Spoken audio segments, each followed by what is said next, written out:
Welcome to the Mind Body Business Show. The 3 keys to your success is just moments away.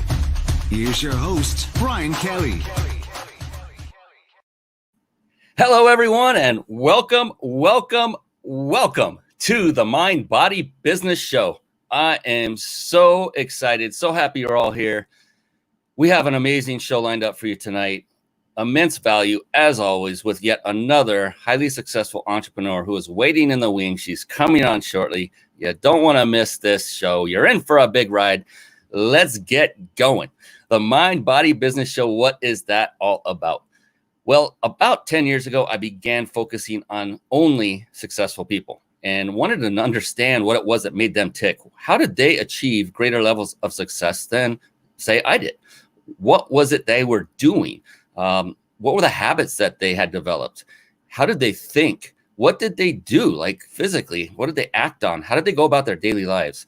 And when I started doing that and really taking note all along the way, and these are of people I know personally, these are of people that I've only read from books and never met. These are from people that aren't even with us anymore on this planet. And what I learned was 3 patterns kept bubbling up to the top. 3 patterns that I like to call the 3 patterns of success. And you might be able to guess what those are by now. It's the name of this show. So mind, what is that? That's all about mindset.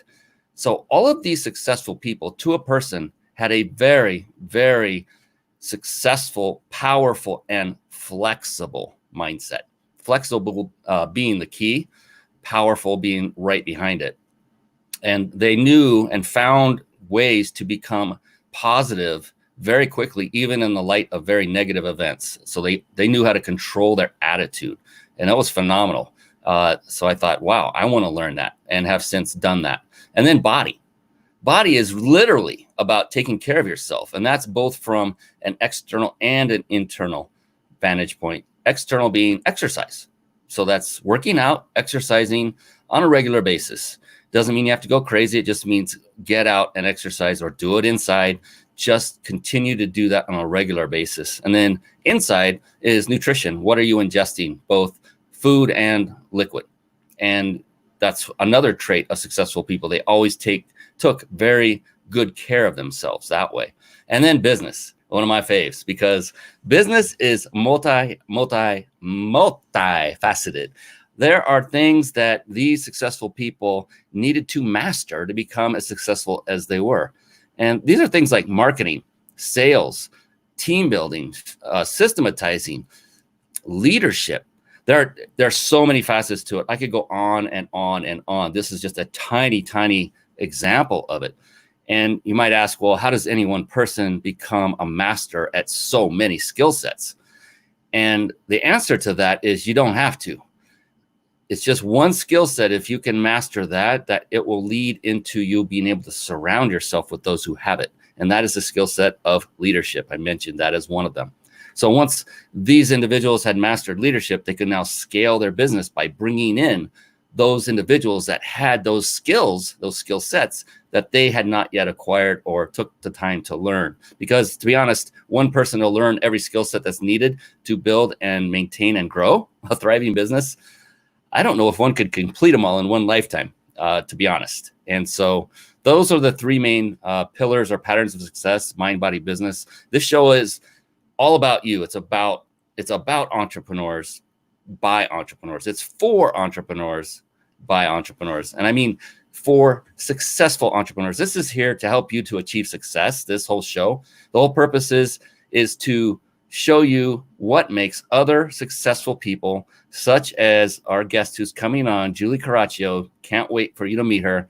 And you're going to learn different things that she has implemented that helped her become successful. And that's what I'm going to do. I'm going to dig deep. It won't be painful, I promise, Julie. I know you're watching. And we're going to have a lot of fun. You're going to learn a lot of great stuff. Real quick, another great attribute of very successful people is, to a person, they are avid readers. And this is not something I took on for quite some time. In fact, I've only been an avid reader for perhaps the last decade or so. Prior to that, I read nothing. I didn't like reading. until I learned about this thing called Audible, and I could listen to books. I said, oh my. So now I can't get enough of them. And that is the other great quality of highly successful people. And with that, I'd like to segue into a little segment I affectionately call bookmarks. Bookmarks. Born to read. Bookmarks. Ready, steady, read. Bookmarks. Brought to you by reachyourpeaklibrary.com. Yeah, there you see it on the side, reachyourpeaklibrary.com. And a real quick note for those of you watching live, even if you're listening to the podcast afterward, just take notes. Get out that old-fashioned piece of paper and that writing instrument, remember those things called a pen, and take notes. Write these resources down, like reachyourpeaklibrary.com, rather than getting distracted and opening up a browser on your computer or jumping over on your phone to tap in that URL. Here's why. It's because the magic happens in the room. And yes, this is a virtual room. It's all about the attention that you're paying. What are you paying attention to and focusing on? This happened a lot when I spoke from stage. I've spoken from stage for several years, teaching students, and I would see people get up and leave the room right as I know I'm getting to the meat. That it's that one thing I would hate for them to miss. And I'd really hate for you to miss any golden nuggets that Julie has for us tonight. And this show is about Julie. She is an amazing young woman who is going to really bring you some great value tonight. And so just stay with us, take notes. I take notes myself, and I'm running the show here. So I'm not asking you to do anything I wouldn't do, and it's your choice, but I would recommend that you just stay on board with us here on the show and take really good notes. So reachyourpeaklibrary.com. So that is actually a website that I had developed with you in mind, the entrepreneur, the person looking for more success than you currently have. So it really doesn't matter where you are right now in your walk, in your entrepreneur walk. If you're just starting out, if you're midway or you're raging success, you're going to find a book in here that will speak to you. And what I did was I only compiled a list of those books I personally have completed reading, and I vet each one of these personally because each one of these in this list had a profound effect on me, either business or personal wise. And the reason I put this together was to help someone like you, so that now you can at least go to a resource where at least one successful entrepreneur has vetted it, so that your odds of not wasting time listening or reading a book are increased. And now you can be more efficient, have more efficient use of your time. So that is reachyourpeaklibrary.com. That is basically our gift to you, the viewer and listener. It's all the links there go straight to Amazon. It's not much of a money-making website. That's not the purpose of it. It's to gift it to you. And speaking of gifts, that's right. Our guest expert's coming on right now, and she is an absolute gift. Let's bring her on right now, shall we? Here we go.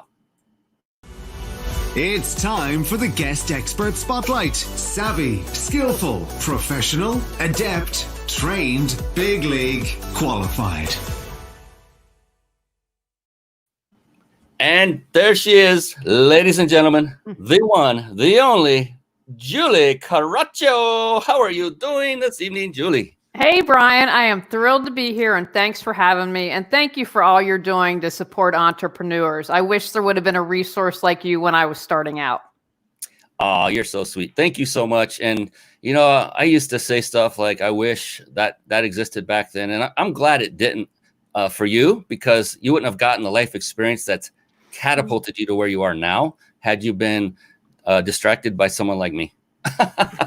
So this is phenomenal. You're a blessing for coming on. Thank you for coming on. You're spending an hour of your time, and you're just hanging out there in North Carolina, and it's already almost 9:00 p.m. there. And I appreciate you. Your time is valuable, and I honor that and respect it. And everyone that's watching, I do the same with you. So let's get into it as a result of saying all that. Oh, before we jump in, real quick reminder, stay on. If you're watching live, you have to stay on live to the very end, and I will announce a way for you to win a 5-night stay at a 5-star luxury resort in Mexico. Compliments of the biginsidersecrets.com, that big red orb you see up there in the upper right of your screen if you're watching live right now. And we give that away every single show, every week. We give away a vacation stay. And yes, I promise you will be allowed to travel very, very soon. And so you'll be that one carrying the ticket and saying, I get to go. And you'll be the first one out of your house. And so be that person. So stay on to the end. So let's bring on Julie officially and formally, shall we? Julie Coraccio is an award-winning professional life and end-of-life organizer and certified life coach. She is passionate about supporting people in clearing clutter in all areas of their lives. Oh my, I could use some clutter clearing. Getting organized and becoming more mindful and aware. She hosts the popular self-help podcast, Clearing the Clutter Inside and Out, and is the author of, get this, 10 books. 10, including the Got Clutter 365 journal prompt series. Phenomenal, unbelievable. 10, and she's got more in the works. I can't wait to share that with you. And Julie works with people from all over the world. So I just want to once again officially welcome you to the show, Julie, and thank you once again for coming on. And this is going to be fun. We're going to have a lot of fun as well. And we're going to provide a lot of value. We already have comments coming in. My goodness, this is phenomenal. Hello, Kareen Willett. She says, thank you from Facebook. Thanks for coming on. And we do love comments. We love interaction. Ask questions. This is a show for you, like I said in the beginning. And with that, Julie, I like to open the show with a similar question with each entrepreneur because it kind of sets the table. You know, reading a bio tells us a lot about you, the person, your successes, your accomplishments, and it's phenomenal. And what I like to do is then take that and then now let's dive a little deeper. What is it? The first word of this show, let's see my finger get right there. The first word of this show is about a mindset. And that's what I like to really tap into because in my humble opinion, one's mindset is the foundation of any success you currently have or don't have. Either way, it's all on the person and individual. So for you, being an entrepreneur, as you know, is not all just hammocks and umbrella drinks, and we just swing in the sunset and watch the money roll in. It's a lot of work, and there's a lot of setbacks that we go through. For you, when you get up in the morning and, the days ahead, what keeps you going every single day? What is that driving, motivating factor that goes through your brain, that big, beautiful brain of yours, when you get up to get you going, to know that you can power through anything that hits you during the day? I think if there's one thing we've learned during this coronavirus and current events is we're all interconnected. And so what gets me excited is supporting people and clearing their clutter so they can share their gifts with the world. What a different world we would live in if everyone had cleared their clutter and were sharing their gifts, if they were following their passion. There would be less anger, there'd be less hate. It would be a completely different world. And when I see someone else sharing their gifts and knowing that I had something to do with that, I'm like, wow, it's not about me, it's about them. Because everyone has all their wisdom within. It's my job to support them in finding it. But I want people to be passionate. I want people to wake up every day like me and be like, yes, let's get the day started. I'm here, world. Let's rock and roll. Oh, wow. You got me excited. I mean, shoot, I'm just going to play that when I get up. I'm going to put that on a recording. I'll put it on on my Bose and play it loud and just have Julie wake me up in the morning and all inspired and ready to go. I'm not kidding. That was awesome. Did you feel the passion in her as she's saying that? So, being an entrepreneur, there's a lot of emotion. There's emotion involved in business. People buy and make decisions based on their emotions. So if you can get folks into a positive state when you're about to go through a sales process, then you're more apt to get the sale. And I'm saying doing this with integrity, with character, as Julie would do and does. But what about you? What if you're not exhibiting that very behavior you're trying to and hoping to elicit from them? Then it's going to be a little bit more difficult. If you're down, if you're depressed, people know. I mean, if your body language, your inflection, your breathing patterns, all of that goes into it. And right there, Julie just woke my butt up. That was great. I'm ready. Let's go. Julie is on it. I talked about books in the beginning, the opening of the show, and how important they are for many entrepreneurs, successful entrepreneurs, to continue to read. And I was curious if you felt the same way. And are you one of those avid readers? Absolutely. And I'm thrilled that you have a resource for everyone on your website, because I think that's so important, because what might work for someone else might not work for another person. And so it's about figuring out what works best for you. Growing up, my parents, since a child, would read before bed. So that's part of my daily routine to help get me to ready to go to slumber, is that I read, and I read all the time. And I feel off if I don't read. And that might sound a little weird, but it's true. Yeah. And it kind of feeds you, doesn't it? Depending Absolutely. And I believe anyone that writes also reads a lot. I think reading allows you to be a better writer. And so I think that's very important. And, I loved how you talk about people are going to be able to read your energy, because even if they can't articulate it, they're picking up on it, because everything's energy, whether you believe that from a physics perspective or a spiritual perspective. They'll be like, something was off, or, oh, you know what? I really like that. I don't know what maybe can't describe why I like that person, but I want to be around them. I want to learn from them. That is phenomenal. And boy, you said one incredible golden nugget right there. And that was reading helps you to become a better writer. I could not agree more. For those of you that have not written a book or struggling with writing that first book, or maybe you're on to a second or third, but you're hitting that wall, reading more books is a great way to get out of the funk and to move forward. You inherently learn writing style that's going to fit you.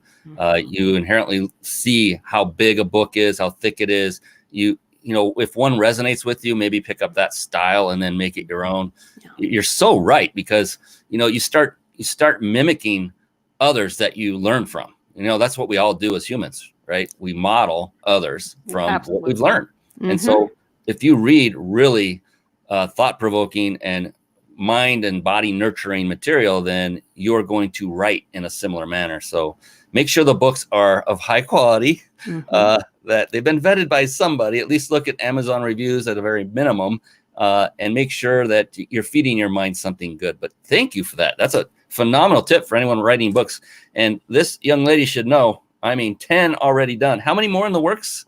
I have 4 that'll come out in the fall, and I'm working on a longer book that will come out next year. Fantastic. Yeah. And we have folks coming on saying hello. Eric Zuli, he's love the framing of your show. Keep up the good work. Thanks, Eric. I appreciate you. And another friend of mine from the East Coast as well, Mr. Mike Mastriani. The laws of attraction, they work in every industry or career for sure. And this guy should know. Believe me, I know him personally. Appreciate you, Mike, for coming on and engaging. Awesome. And here we go. Karen Willett. Reading does develop creative inspiration. Absolutely. Thank you, Karen. Keep them coming. Keep the comments coming. And if you have questions for Julie, by all means, drop those in there too. We will select as many as we possibly can throughout the evening. We will be here for about 3 more hours. I'm kidding. We'll be here for a grand total of an hour. So we have a ways to go. We're doing good. Let's see. So you are in an interesting field. The one that really struck me as being unique is the end of life part of the business that you work in. And if that's not what you want to concentrate on tonight, that's okay. We can move on. But I'm curious. I'm just always curious. How does that work? What's your clients? What do you do for people in that kind of situation? Well, it's about preparing for the end of life. And I believe if you've embraced death, you can live your life fully. Because in a lot of cultures, and especially I believe in our culture here in America, there's this fear of death. We look at it with women doing plastic surgery and trying to appear younger. Now there are a bunch of other things behind that as well. But we have this fear of the unknown. People fear change. Why do they fear change? Because, oh my gosh, what's going to happen? I have no control over it. Well, we're all going to die. And so what gets me excited is helping people prepare so that it allows them to have a great quality of life. And the thing is, it's not just a gift to you or for you, it's for your family and people who you love. I can't tell you, I've already lost people that I love, friends, family. And when you haven't prepared for death, you don't allow people to grieve you. They can't spend the time honoring you or saying their final goodbyes or having a ceremony. If they're trying to find your password or to how to get to the key for the lockbox at the bank, that adds an additional layer of stress. And what motivated me to do this was about 2 or 3 years ago, my father said to my brothers and me, I want you to come and I want you to meet with my accountant, my attorney. And the other thing I want to emphasize is you don't have to be a billionaire to worry about your assets. What else is important, such as your legacy? What do you want people to remember about you? What do you want to pass on? Maybe you don't write a book, but maybe you put together something for the people that you love to read, like, hey, these are the values that meant the most to me in my life. And I hope that I'm able to share that with you. So my father had this meeting with the accountant, the attorney, and I have to admit, I got teary-eyed. I'm like, oh, my dad, I don't even think about my parents and leaving. But you know what? I had a sense of peace after that meeting because we were able to say, here are my questions. We need to look into A, B, and C. Here are my concerns. And I have to share this story because it's really funny. So during this meeting, my father says, I want you to buy the cheapest casket, what they bury paupers in, the least expensive item on the menu. And then he said, when your mother overrules me and wants to buy the most expensive letter. And, so there was that lighthearted moment. But when my father makes that next journey, I'm going to have peace of mind and not have to worry about putting everything together. So it's a combination of wanting people to live life fully and think about what they want to pass on and to leave their loved ones less stressed when they go on to the next adventure. Yeah, that's cool. Yeah, so many people avoid the whole concept of death. I mean, no one really wants to think about it, to be honest. I mean, I'm honest. I don't like to think about much of it or concentrate too much on it, but it is, I think, valuable lesson to be prepared for it. My mom suffered from breast cancer for a long time, 15 years. It eventually took her. So we had plenty of time to prepare as a result, but my poor mom suffered greatly, especially toward the end. And it's good to have that preparation. We were ready to say goodbye. I mean, you're never ready, but you know what I mean? It was absolutely easier to do it. And yeah, I miss her dearly. But let's move into now. Also, you're a life coach for those who are still with us and planning to stick around, we hope, for a long time. What is your avatar or your ideal client when it comes to life coaching? Is it an entrepreneur? Is it a business? Is it a corporation? Is it all of the above? Who do you work with, and what exactly do you do for them in the life coaching arena? Well, so I work with people. If I were to say the one common thread is that they're ready to change. They're stuck. They know something's off. They're like, what's my next move? So that could be working with a fellow entrepreneur, working with women who are professional organizers and like, I'm trying to figure out my niche. How do I navigate this market? And then people who just know, you know what? I'm not happy. I'm stuck and I'm ready to make a change. One of the things I always say to people who want to work with me is be ready to change. I said, because, don't waste your time or your money. Because if you're not ready to do the work, then nothing's going to change. And I have no judgment against people who are like, you know what, I'm not ready to make that. That's okay. That's okay. But if you're willing to commit, then you can change your life. If you're not, if you don't want to do the work, then nothing's going to change. So the common thread is people are like, I need help. What direction can I go in? And I need to figure it out. And one thing that's really important to me is we all have the answers within. So I just view myself as supporting people and figuring out what's best for me. I don't know what's best for you. And it's about mining that information and that soul wisdom for you to figure out what are your next steps? Where do you want to go? That's really cool and interesting. And, it's similar. I think there's a lesson there where you said that your clients are those that are ready for and willing to change. Yeah. And isn't that true of any customer of almost any product or service? They're ready for or willing for something new in their life, whether it's a gadget or whether it's a service that you're providing. They're willing to put forth the effort on their end, which is maybe just pay for the product and then take it and enjoy it, or to engage with someone like you, Julie, in life coaching, to get coached, to be allowed to be open, to have those questions asked that need to be asked, to, like you said, mine the data from them to find out where is it that we can make these improvements. And it's really important for all entrepreneurs, all business people, to understand that not every client is ready. And those that aren't, move on. And it's not anything mean. It's just not going to be a valuable use of your time. And you won't be doing them any favors either. Can I bring up a thought on that? That Please. There's something that I did this year that was really valuable to me. And I want to share it because I think sometimes as entrepreneurs, we can be afraid to make a decision thinking, oh no, if I do this, am I going to lose clients? And it's about trusting the process, knowing yourself, and knowing what clients you work with. So at the beginning of this year, and I think one of the things I bring into I love people. I want to see you succeed. I want to see you happy in life. And as you've mentioned, not everyone's ready to make the change. They might take those first couple steps, but then they get scared. And so at the beginning of this year, I said, I don't want any clients that aren't ready to do the work. They aren't willing to do the work. And again, no judgment for that. And you know what? I didn't have some clients for a while. Business went down for a little bit, but you know what? That's changed. And I'm excited because I honored myself and what I needed to do, and I trusted the process. And one thing you have to get used to as an entrepreneur, you're going to have up and downs. You're not always going to have business 24/7. Now, maybe there's some rare people that's just how it is for life for them. Like maybe that's Tony Robbins's life, or Robbins' life. He has, a 1,000 million waiting list or whatever. But it was important to me to have integrity with myself and what was important to me. And when I honored that, it worked out. And then the right clients came to me, and it made all the difference in the world. It's amazing when you make decisions like that, how things kind of come into alignment, isn't it? It's it happens so often. And that's because you're coming from a mindset of abundance, not scarcity, knowing that it's going to happen. And it may take longer to build up the clientele, but if you have clients that aren't willing to do the work, then they become kind of a cancer to your business, because now you're spending all that extra time trying to lift them and push them and help them to get to that point of being accepting to doing the work and engaging full bore.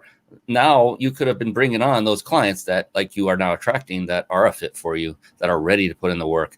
And yeah, I've turned away people and just said, look, we're not a fit. This isn't going to work out. Maybe we're going to do like seminar business. Like we're going to do another one in 6 months. And if you're still interested, give me a call then. But right now you're not ready. And, but please, I'm sorry. You're not ready. So next, you have to be able to say no, be willing to say no. Just as important as saying yes for all the reasons stated already. So fantastic. When I first started my business in 2009, so I'm here in the South. The South's kind of, I would say, non-progressive. There are pockets of North Carolina where I live, but I was the first eco-organizer in the state of North Carolina. So that meant that I specialized in being green for residential and business, so bringing in eco-organizing tips. And when I first started, people were like, man, just shut your business down. There is no way you're going to be able to survive and do that in this where we live. And I said, you know what? I can't separate who I am. And I never hold a gun to people's head and say, you must be green. But it's about educating and giving opportunities and giving options. And you know what? I found great success with it. I won a national award. I won a regional award. And, my business is kind of interesting. People were like, oh, what is it that you do? But it was a big deal. I was unique when I won the regional award. There wasn't anyone else like me. And I followed my heart. I listened, again, bringing it back to integrity. And I was rewarded for that. So that's, again, centering and saying, what is my inner wisdom? What is it that I need to do? And not listening to the naysayers and people who say it can't be done. Well, guess what? It can, and it can. That's another great lesson right there. This is so fun. This is so fun because, that is such a lesson for everyone. Do not listen to the naysayers. If you have something can impact people in a positive way, and you're absolutely certain of it, and you have a great why behind why you're doing it. You have all the tools to take this to the end. And then you said something, there wasn't anyone else like me. How lonely could that feel at times when there's no one else doing what you do, especially where you live, and you kind of feel like you're out on an island and nobody's there to support you, yet you stuck through it. You kept going and you crossed the finish line. You finished the race because you didn't listen. And oftentimes, isn't it true, Julie? Oftentimes, the biggest naysayers, I'm not saying this has happened to you, but the biggest naysayers can be your very own family and those closest to you. When I won my award, so I was out in Los Angeles, and my father's so funny. He didn't want to jinx me, but he thought, oh, yeah, there's no way she's going to win. And he had a concern when I'm like going out on my own and doing the business. And then I'm the weird kid and I'm adding green into it. And, he was good. He didn't say that. He had a fear, and thankfully he didn't express it. But yeah, absolutely. And again, that's when you have to dig deep. You have to have that stick-to-itiveness. There's one thing, I will never be outworked. No one will ever outwork me. I've been like this my entire life. It's hard work, but you know what? When I'm passionate, it's not work. It's like, okay, you know, like right now, I'm like, oh, doing something boring, like transcribing my podcast. But I'm like, that needs to be done. We got to get all those up. That helps everything. But it's like, I know what the end result will be. I know that this is a step, and to keep running and to keep moving. And it's a little part that's going to help on that. So, you know, sometimes if you don't have support, you've just got to dig deep within. And I also say, find those people that support you. You know, they might end up becoming a lifelong friend, and find that tribe that's going to say, hey, you know what? You can do it. We believe in you. My goodness. You like have done this for a little while, I can tell. This is amazing. And so many, I mean, I can hear all the books you've written, you know, just coming out, because I will never be outworked. That is such a powerful statement. I love that. I resonate with that. I do 10 to 12 hours a day, every day. People go, what are you doing this weekend? I go, is it the weekend? Is it coming? I don't even know what a weekend is. And it's out of love and passion for doing what we do. I don't look at it as work. What's your hobby? And, you know, people look at you weird if you say you don't have one. They say, you need to get a hobby. I said, I don't need a hobby. I got a business that I love. I would rather do that than go out spending 3 hours and golfing most of the time. I go once or twice a year. And I used to be an avid sports buff. I love doing what I do more than that stuff.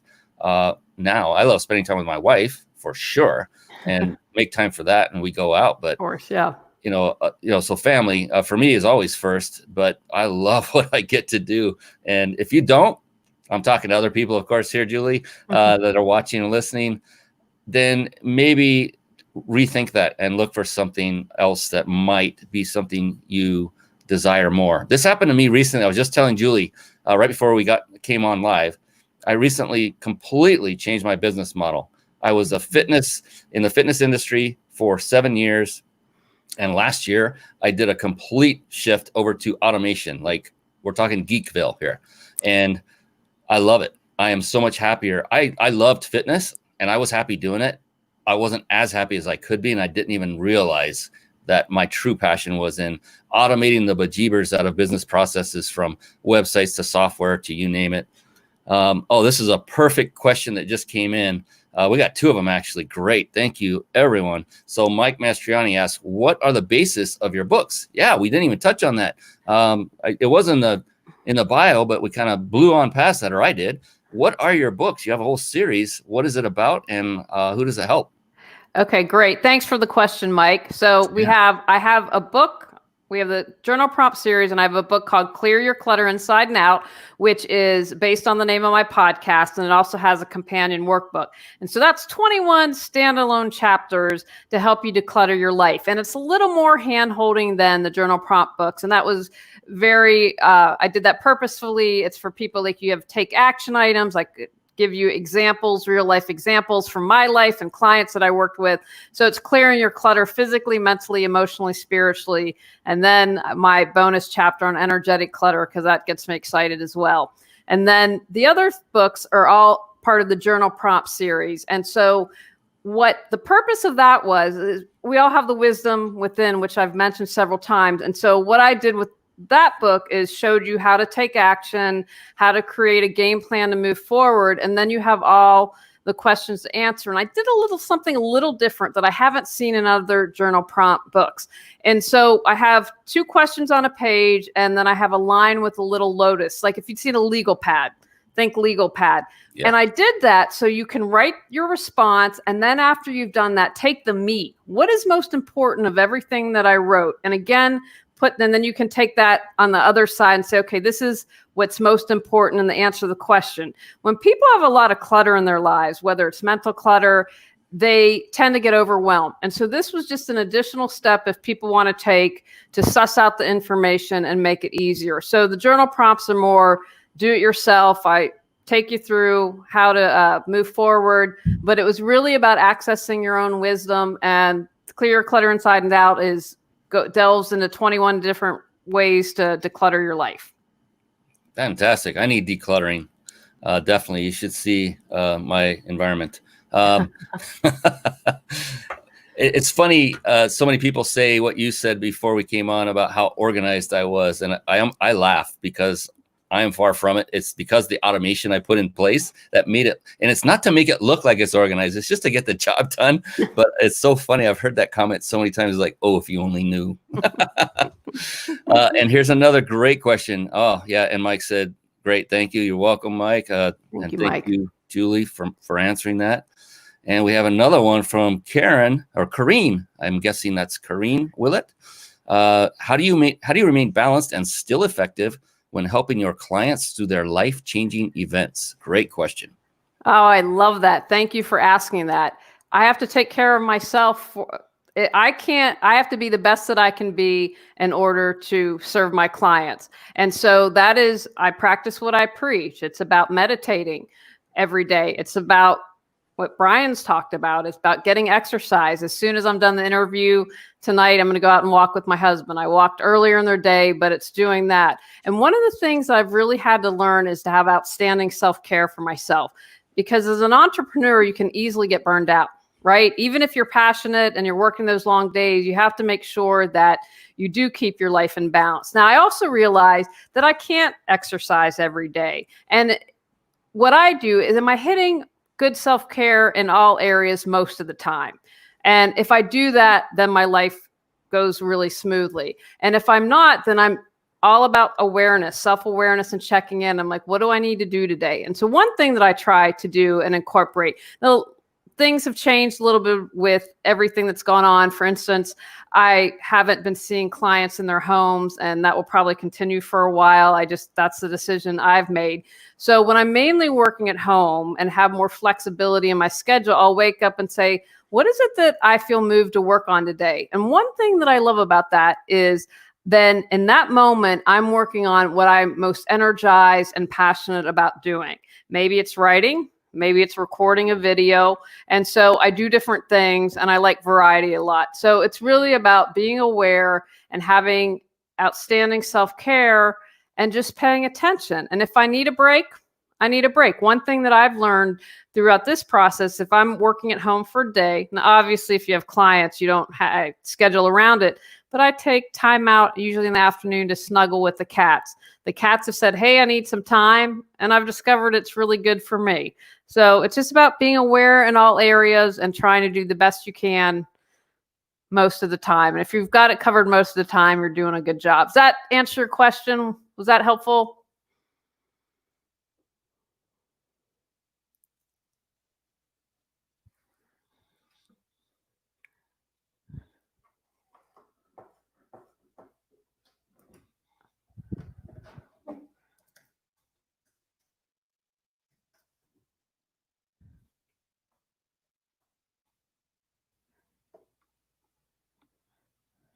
Oh, there we go. We're having some fun with technical difficulties, and yeah, I lost your video feed for a little bit there, Julie, as well. So oh no, we lost your video, well, and sound, and then lost my sound there just for a moment. So we had a little fun, but got through the end. Heard all but the last three. Yes, thank you. And Kareen says yes. That was great, and everyone's telling me that they can't hear me, so thank you for that. Yes, we got that taken care of. I love it. Supportive. This is supportive feedback, right? I love this. If something, and I want to touch on this a little bit, if I may, that when you're an entrepreneur, if you're being given support by, say, a coach, a mentor, maybe a colleague, and all they ever are telling you is you're doing a great job, you're doing fantastic, then how is that serving you? How is that helping you? It's not. What they need to do is show the love and give you the feedback you need and deserve to help catapult yourself farther and tell you when things are amiss or awry. Like we just had it with, here we go, no sound, can't hear you, and alrighty then. I love that one. And it's very important. I learned this at a deep level being a speaker, because I had one of the greatest speaker coaches ever, John Kurth, who's been on this show, and Mel Cutler, who is my mentor. After each time I was on stage, John Kurth would give me incredible detailed feedback, and Mel would too. And some of it was like right between the eyes. And it was done with love, though. The first time I didn't like it. It was like, it was really, shattering my ego. Then I went on stage after that first one, and I was told, you improved like unbelievably. I said, wow, great. Then give me more. I'm wanting more. The second time, it didn't feel as bad. Third, fourth, fifth, it got better. It got to the point, Julie, where I could not wait for the feedback session. It got to the point where if either John or Mel wasn't in the room while I was speaking and taking notes, I knew that I wasn't going to get that feedback, and I felt a little bit empty. Like, oh no, I'm not going to get the feedback, because it just does nothing but make you better if you have the right people in your camp. What are your thoughts on that? I agree with you 1,000%, because life's better when we grow. If we stay stagnant, that doesn't do us good. It doesn't do the world any good. It doesn't do the people around us any good. And so, all that feedback is so important, because I know you are like, you want to be the best that you can be. And I know I want to be the best that I can be, because when you do that, then it allows you to serve others and be at your optimum. And so that's really important. And it's true. It can be really hard to hear. I know sometimes I'm like, when I first started my podcast, now I had hired a coach, and I cringe even telling you this. The one thing they didn't say, have a professional mic. Podcast, hello. And I just wasn't thinking, and I'm cringe. And then I say, but it's okay. You learn from it, and you still were able to build an audience. So your content must have been good. So I can take away, okay, I need to have a professional mic, and the content was good. And so I'm doing something right. So find that golden nugget, even when you're getting positive feedback. And it's important to know also, you were fortunate to have these two wonderful men who, one who was your mentor.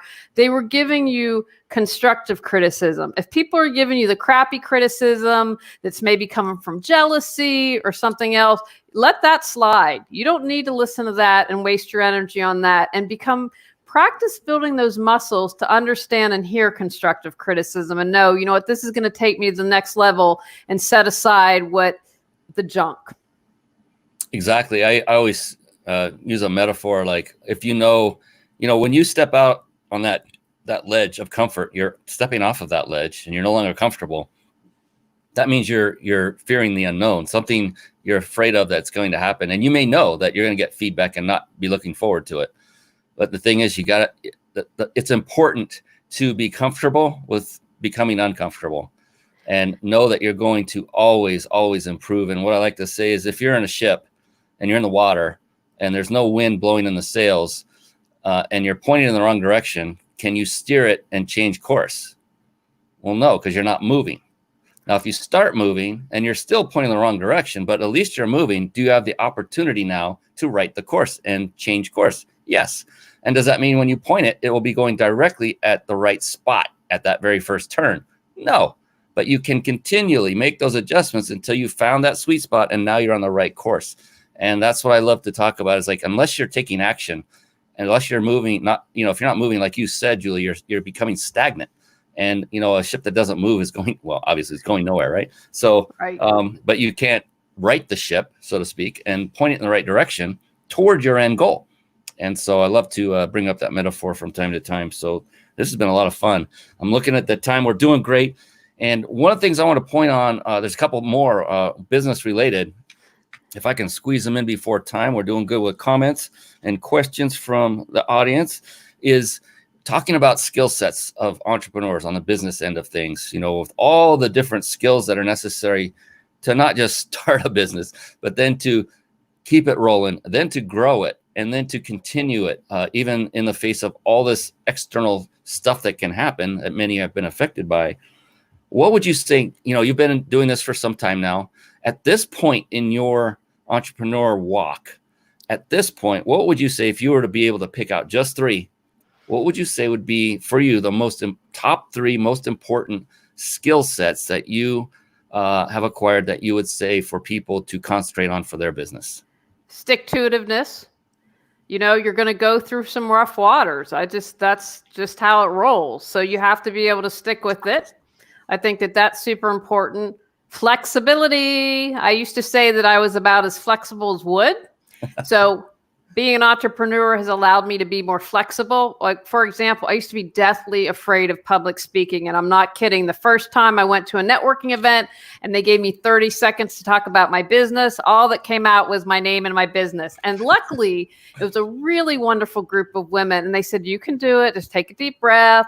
And I did it. And then a month later, someone said, hey, will you come speak to my church group? And, I went and she's like, here, have a plate of food, sit down. But that relaxed me. And after that, it gave me the confidence to go to a business and say, hey, can I speak? I'd like to speak for your business. And I got that. So being flexible and saying, okay, I've got to try something that maybe I'm not comfortable with it, stick-to-itiveness. And the other thing I would say is you have to have passion. If you aren't getting up in the morning and being like, dang, I got to do this again today. Woohoo! You're probably not doing the right thing, because that is what is going to support you along with the stick-to-itiveness when things get rough. You have to be able to say, you know what? Okay, it's in now, but I love what I do. Love it. Stick-to-itiveness, perseverance, diligence, they're all a part of that same concept that's so important. I agree wholeheartedly. Flexibility is one of the top, definitely. I mean, we only did 3, and it's definitely, in my humble opinion, up there as one of the top 3, because every single day, we need to be flexible. We may have things happen to us that upset us, but we have to right that mind and get it back on track to going forward and on what we're focused on, and not dwell on things that happen and things that just happen that require solutions. Well, all the time, every day, all day, to the point where you kind of get used to it, don't you, Julie? And almost look forward to it, for me, because it gives you variety every day. Yes. There's always some new challenge. I don't look at it as like, oh God, another setback. I'm like, no. Willie Crawford, I think, was the one who coined it. A setback is a setup for a comeback. It's awesome. Yes. I like that. That's a book, by the way. You should read that. Not you, Julie. Everyone that's watching and listening, unless Julie you haven't read it, I'd recommend it. It's a good one. And then the other question I was dying to ask you, this is one of my faves, is when it comes to any business, marketing is the lifeblood. And I find it very curious that, especially even when this hit, when our recent pandemic hit, I saw stories of businesses, the first department they cut was marketing. I was like, that's like cutting out your lifeline. What are you doing? You must, if you don't have marketing, you're done. You might have current clients, maybe repeat, but you're not going to grow. You're not going to get more sales. I'm curious about each entrepreneur that comes on the show, and what is it for you that's working today? Because what worked a year ago may not be working anymore. Maybe it is, but whatever it is, what is it that you do, Julie, to market your business that's working right now? What's working at this moment and has been pretty successful consistently is my podcast. And almost from the beginning, like, I am hovering around 5th or 6th all-time downloads on iTunes in the leisure home category.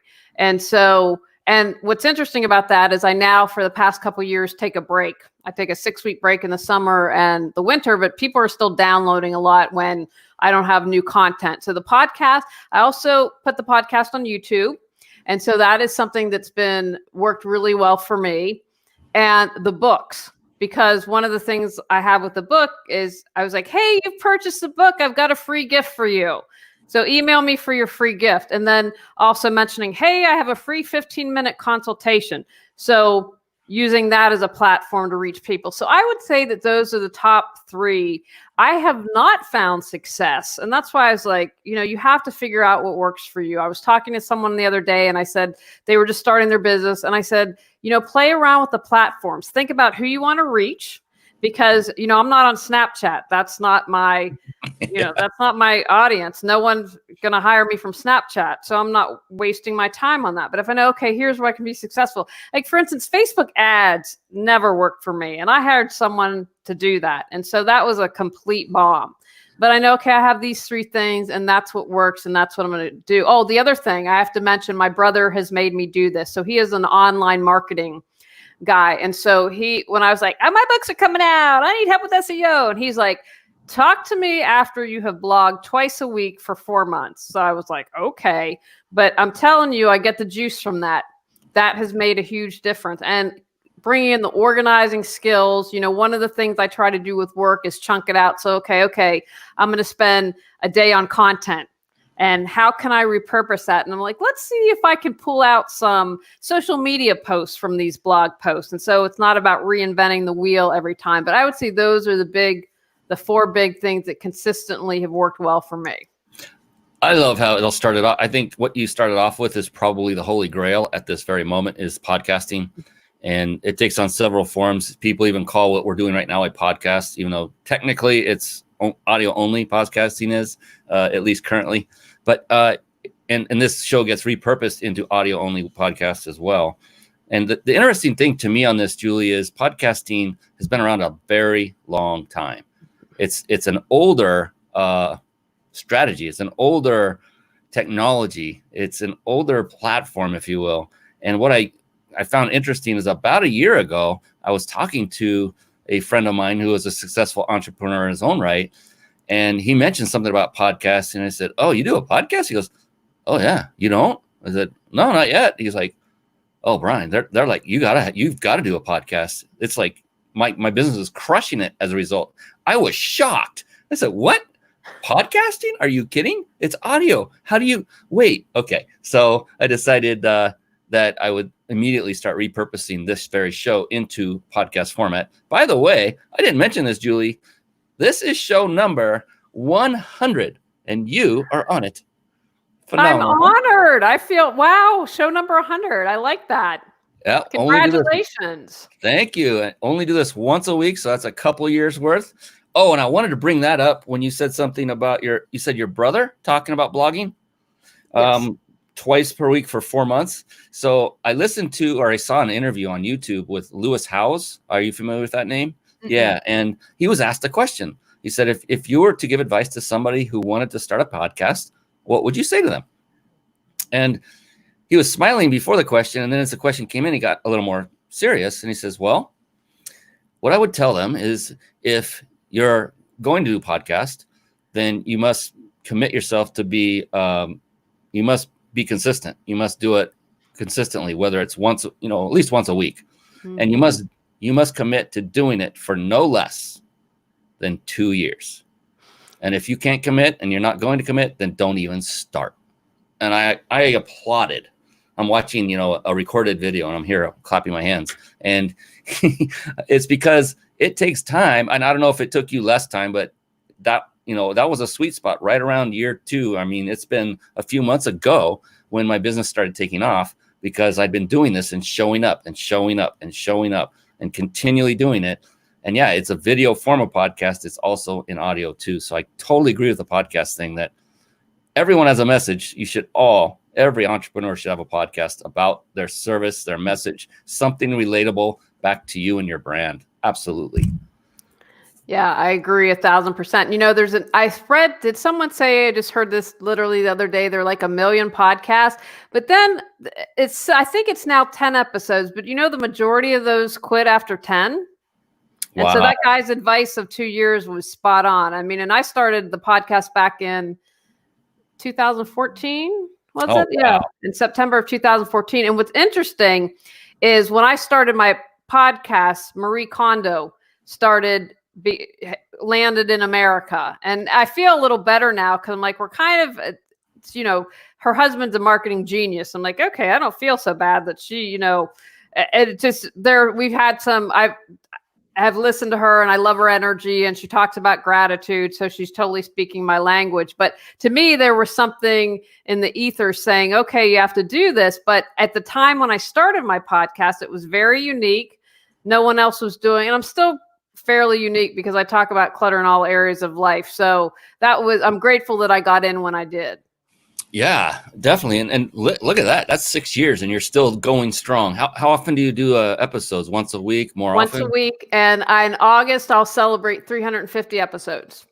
Congratulations. That's a phenomenal achievement. I know all too well. Yeah, you know what it takes. I had a different show prior to this years ago, and I had a business partner and we ended up completing 100 shows with that one as well. So it's, and doing video, not to belittle or demean podcasting in any way, but it takes a lot more preparation and a lot more resources to make it happen than podcasting. But at least live, you can't go any farther back than live. You can repurpose the heck out of it. So that's why I chose to go with live, and it's authentic, right? Can't edit what we're saying while we're live. It can be edited afterward, but I never do. I never edit the content at all. Oh my goodness, this has been phenomenal, Julie. You are knocking it out of the park. We're getting close to the end. So there's one final question I love to ask every entrepreneur, successful entrepreneur such as yourself, who has come on to this show before we call it a night, and a couple more things beyond that. So those of you watching, don't go anywhere. We still have that prize giveaway. What I like to do is ask this question, and every entrepreneur that's been on the show has been asked this question, and it's amazing the variety of answers that have come as a result of it. And it just, as I did it a few times, I'm like, this is interesting. Everyone has a different take on this. This is very cool. So it's very personal as a result. And so what I want to do is hit you with that question in a kind way. I'm not going to hit you. But before I do that, I did promise everyone who's sticking with us live that I would show you a way you could win a 5-night stay at a 5-star luxury resort in Mexico. So if you have one of those little devices known as a phone, like the smartphone, you now have both Julie and my permission to take your gaze away from this show just for a moment. Now, if you're watching on your phone, I hope you can figure this out and keep the show rolling while you bring this up. But you want to bring up your messaging app on your phone and do the following. So where you would type in the name of who you want to send the text message to, instead type in this phone number, and that is 661-535-1624. And after you've got that in there, then where you type the message, where you're going to, where you would send your emojis and your all those acronyms that I know nothing about, then you would type in the word peak. That's P-E-A-K. That stands for reach your peak. If you didn't guess, that's peak. P-E-A-K. And again, the phone number is 661-535-1624, and type the word peak and hit that little send icon, and you will be automatically entered for a random drawing for a 5-night stay at a 5-star luxury resort, compliments of our pals at the Big Insider Secrets, located at thebiginsidersecrets.com. You want to check them out. They got some phenomenal educational material for, you guessed it, entrepreneurs. They're amazing. All right, we are back with Julie Coraccio, and I'll just say before we even close this whole thing out, you've been an absolute gem. I've enjoyed this thoroughly. I can't thank you enough. We're not done yet, but I had to get that in there because it's been a fun show, and I appreciate you for everything, for being here, spending your time, and your brilliance is being shared to the world. It's phenomenal. That question. So in case, the buildup is getting at you, which I can tell you're a vet, you're just like, whatever, bring it on. Again, it's a personal question. So here's the thing. There's no such thing as a wrong answer. It's impossible. In fact, the opposite is the true. It's the only correct answer is yours.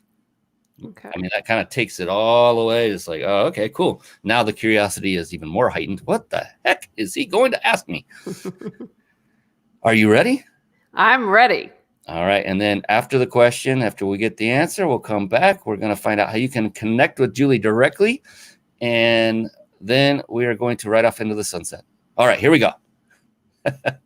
In all seriousness, Julie Coraccio, how do you define success? Great question. I love this question. I think, as you said, it's obviously personal. I'm a success because I've got a wonderful marriage. I'm a success because I'm an awesome cat mom. I'm a success because I'm happy in general. Is my life perfect? No. But on a whole, I'm happy every day. I realize how much I have to be grateful for. And so to me, success is, do I wake up each day, most days, fulfilled and happy? And the answer to that is yes. And I think that it's important to remember to look within for that, because we are surrounded and bombarded with what it means to be successful, and that's not the same for everyone. And if keeping up with the Joneses is stressing you out and you're feeling like I have to make all this money and you hate what you're doing, then you're not a success. So look in the answers for that. So to me, I'm happy, great marriage, and most days 100% fulfilled. That's just so amazing. The other not problem, sheesh, wrong word. The other thing I noticed with each answer is no two answered it exactly the same way. And they still haven't yet. 100 shows and no one's answered. And you're the first one to ever say marriage as the first thing that came to your mind. And I just smiled ear to ear because I love my wife. I mean, she's my why. She's my why for my business, for everything I do. High school sweethearts. We've been married 31 years. Just last week we celebrated. And I just got this big swelling of joy when you said marriage. I'm like, oh, I love that. It doesn't mean that that's what success is for everyone. Some people aren't even married. Some may have rocky marriages, whatever. We are blessed, you and I, Julie, to be able to make that the top tier of what we deem success to be. Cat mom, that was great. And happiness and waking up fulfilled and happy, very, very unique to you. And it was the right answer. There is no wrong answer. It's impossible to answer it incorrectly, which is one thing I love about it. Thanks. Yes. Sounds like you both make every day is super fantastic, terrific, and over the top in spite of them because of. I think he meant something else, but I didn't see that before I clicked it. So thank you for coming on, Santos Roland Jr., Mike Mastriani, Karen Willett, or Corrine, sorry, and so many more, Eric Zuli, and we appreciate all of you coming on. We want to give you a way to connect with Julie Coraccio, and what I want to do is bring up your website at this moment, and while you're giving folks the wonderful information of how to get in touch with you, how to take the conversation to the next level, I will bring that up and hand it over to you. Well, thank you. If you go to reawakenyourbrilliance.com, you can learn all about me. I have all my social media. You can see in the right-hand corner there. If you are a DIY person, we've got the shops, we have books, we have affirmations, a bunch of other good stuff. And I do have a free 15-minute consultation if anyone's interested in decluttering their life. What? Is that here on the schedule an appointment? Yep. And is this the best way to reach you? Or what is the best way? What is your preferred method? You know what? Email usually works. I prefer email over text. Text can kind of get lost and overwhelming, but either through social media or email julie@reawakenyourbrilliance.com. It just so happened to have that at the ready. And I honestly, we didn't script that out. Just got to be prepared, be ready. So fantastic. Yes, thank you. Getting more comments. This is phenomenal. And it has been phenomenal. And I appreciate you once again, Julie. This has been, I get the most out of this than of anybody. I kid you not, because, and you understand that doing your podcast as well, that the person running it, this is another reason to start your own podcast. If you haven't, is the incredible amount of value and things you will learn that you can literally implement and execute in your own business. I've taken things I've learned from this show from people like you, Julie, and put them into my business model, some of which you've experienced. You don't even know which one it might have been already, Julie, but I did. And it just makes world of difference because you model, all you need to do is pattern or model success. Mm-hmm. And what does that mean? It means copy. So Julie, does everyone have your permission to copy your success, to follow along and do the things you do and think the way you think? Absolutely. But put your own twist on it because you have your unique perspective that's going to jazz someone up and get them excited to do something. So take mine and then put your special twist on it. And that's the beautiful part about it, because that's the beauty of entrepreneurship, is individuality that you get to express as your own boss and being the person running the show, having all the creativity, making the decisions, and deciding, how it's going to go forward. And it's all on you. That's the best part of it, is no one is responsible for your success but you. Mm-hmm. If you work for a corporate job, then you're beholden to the success of that company to keep you employed. And unfortunately, many have suffered in that light recently. And now more than ever, it's more important to start a home-based business that you can run online, if possible, to have a different or separate or additional stream of income. I'm not saying replace your jobs. Please don't get that wrong. If you like your job, if you want to keep your job, if it's a good provider for you, do that, make it a priority. And then also I would recommend looking for another stream or two of income and develop that. Yes, Karine, you're very welcome. Thank you both, Brian and Julie. Love your transparency and authentic viewpoints. Yes, and I echo that sentiment, especially of you, Julie. Appreciate you and everything you've done. All right, well, we only have another hour to go. So now on the second half of the show, I'm just kidding. We are about to wrap it up. So any final parting thoughts or advice, Julie, that you want to leave our listeners with? Absolutely. First, I want to thank you for having me on the podcast, and thank you for sharing your gifts with the world, because it's obvious to me that you love what you do. I just want to leave everyone with one final thought, to remember that you are good enough, you are worthy enough, and you are loved no matter what. Because when I think of things and when we get stuck, we're either coming from fear or we're coming from love, and we get these false ideas that we aren't good enough, we aren't worthy, we aren't loved, and that nothing could be further from the truth. And go out there. We need more awesome entrepreneurs. You can do that, and I'm cheering you on. What a great way to end it. Julie Coraccio, thank you so much. On behalf of this amazing young woman, I'm your host, Brian Kelly of the Mind Body Business Show. We will see you again next week. Until then, be blessed. We'll see you again soon. Bye-bye now. Thank you for watching and listening. This has been the Mind Body Business Show with Brian Kelly.